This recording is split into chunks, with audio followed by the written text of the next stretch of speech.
नमस्कार दोस्तों। अब अगर मैं आपसे पूछूं कि आपको मेरी उम्र क्या लगती है, तो शायद कोई कहे कि 35 है, कोई कहे 40 है, कोई कहे 45 है।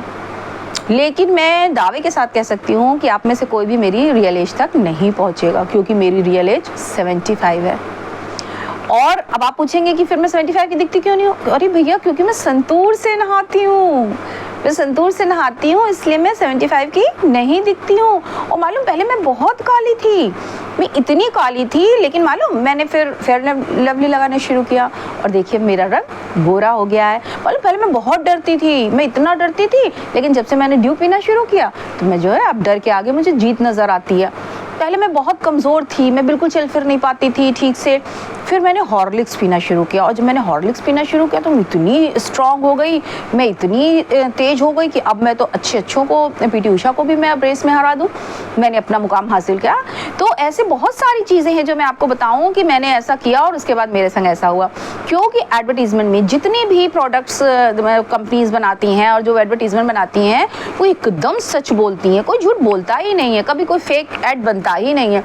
बस एक बाबा रामदेव हैं, बाबा रामदेव को बिल्कुल सही सज़ा मिली कि भाई कोर्ट में उनको जो है, इवन हमारे जिनको जज कहा जाता है, जिनको माननीय कहा जाता है, अगर उनकी भाषा को देखा जाए तो उनकी भाषा जो उन्होंने बाबा जी के लिए यूज़ करी है वो मैं कहूँगी कि एक सड़क छाप इंसान जैसी भाषा उन्होंने बाबा जी के लिए यूज़ करी है।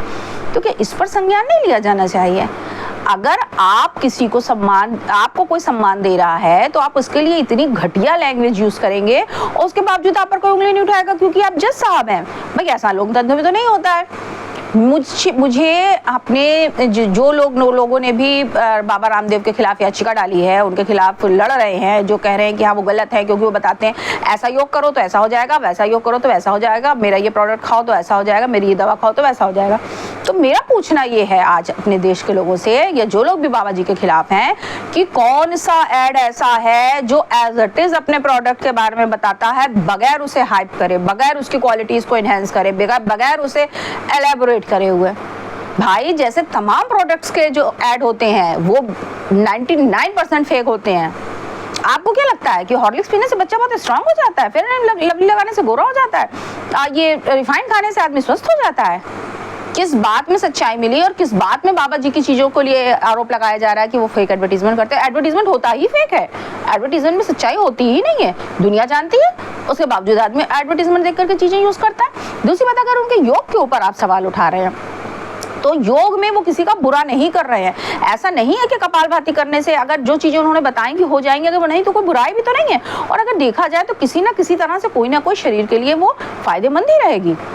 तो मुझे तो यही समझ में नहीं आ रहा है कि किस आधार पर बाबा जी के ऊपर इतने आरोप लगाए जा रहे हैं और उनसे लोग इतनी बुरी तरह से व्यवहार कर रहे हैं, उनके बारे में इतनी गलत चीज़ें फैलाई जा रही हैं। इसके बारे में संज्ञान कौन लेगा? इसके बारे में बात कौन करेगा? बाबा जी के ऊपर क्या इसलिए केवल आरोप लग रहा है कि वो भगवा पहनते हैं? क्या सिर्फ इसलिए आरोप लग रहा है कि वो योग करते हैं? या फिर इसलिए आरोप लग रहा है कि उन्होंने विदेशी कंपनियों के बहुत सारे धंधे चौपट कर दिए अपना पतंजलि शुरू करके? पतंजलि में मुझे यकीन है, मुझे नहीं, देश की 90% लोगों को यकीन है कि पतंजलि भले थोड़ी बहुत एकदम प्योर चीज़ ना देती हो, लेकिन फिर भी अन्य कंपनियों से बेहतर देती है। आज भी जब मैं ऑर्डर करने बैठती हूँ तो मैं सीधे ये देखती हूँ कि अगर जो प्रोडक्ट मुझे पतंजलि में मिल जाता है फिर मैं वो कहीं और से नहीं खरीदती हूँ, वो मैं पतंजलि से ही खरीदती हूँ, क्योंकि मुझे बाबा जी पर इतना यकीन है कि वो कितनी भी उसमें मिलावट होगी अन्य कंपनी से कम होगी, पहली बात। दूसरी बात, जो पैसा मेरा पतंजलि को जाएगा कम से कम वो मेरे देश में रहेगा, वो पैसा कहीं विदेश में नहीं चला जाएगा।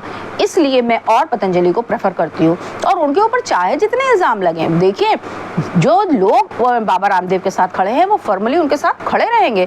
आप क्या कर सकते हैं? आप क्या समझ रहे हैं कि इस तरह उनके ऊपर आरोप लगा करके आप उनको जो है लोगों की नज़रों में नीचे गिरा देंगे?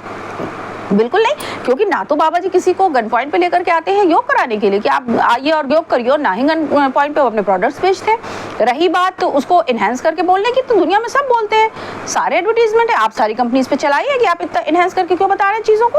और नहीं तो बाबा रामदेव के ऊपर ये इल्ज़ाम क्यों लगाए जा रहे हैं? क्या इसमें उन कंपनीज का हाथ है इन चीज़ों को आगे बढ़ाने में जिनके प्रोडक्ट्स बाबा रामदेव के प्रोडक्ट्स के आगे नीचे दब गए हैं? या फिर उन दवाओं के कंपनियों का हाथ है जिनके दवाओं की सेल कम हो गई है योग कर करके। योग हमारे सनातन का एक प्रमुख अंग है और बाबा रामदेव बस उसी को लोगों की नज़रों में बढ़ा रहे हैं, उसका यूज़ बता रहे हैं, उसको लोगों को प्रेरित कर रहे हैं कि वो योग करें। योग करना किसी भी तरह से गलत नहीं है। अगर गलत होता तो हमारे प्रधानमंत्री जी योग दिवस शुरू करने के लिए इतनी कोशिश क्यों करते? मैं सीधे सीधे मोदी जी से ये डिमांड करती हूँ कि हमारे देश में अगर इस तरह का कोई अन्याय हो रहा है, वो किसी के साथ हो रहा हो, चाहे वो किसी गरीब के साथ हो रहा हो, चाहे वो किसी अमीर के साथ हो रहा हो, चाहे वो किसी गुरु के साथ हो रहा हो, चाहे वो किसी शिष्य के साथ हो रहा हो, किसी के संग भी अगर कोई भी अन्याय हो रहा है तो उसके खिलाफ सरकार संज्ञान ले और हम सब कम से कम हम सब सनातनी बाबा रामदेव के साथ खड़े रहें। बस इसी प्रार्थना के साथ मैं आज का अपना एपिसोड यही समाप्त करती हूँ। जय हिंद, जय श्री राम।